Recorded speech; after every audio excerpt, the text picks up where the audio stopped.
Tančí ve bandě, vypadá dost naštvaně.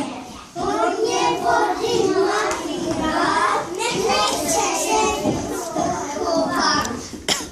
Tak, vyspočte si kapřici, postavte se zase takhle.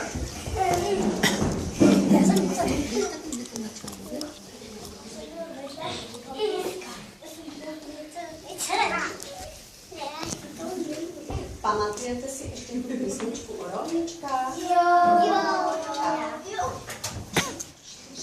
Rovničky, dopadal vás, kašpárek maličký, nebo děda mráz. Rovničky, co to zvoní v nich, maminčiny písničky, Vánoce a sníh. Tak my vás zveme, aby Vánoce byly šťastný a veselý. A abyste si je s těmi dětmi užili krásně. Děkujeme vám za spolupráci a do nového roku vám přejeme hodně moc zdravíčka, hodně štěstí, pohody a klidu.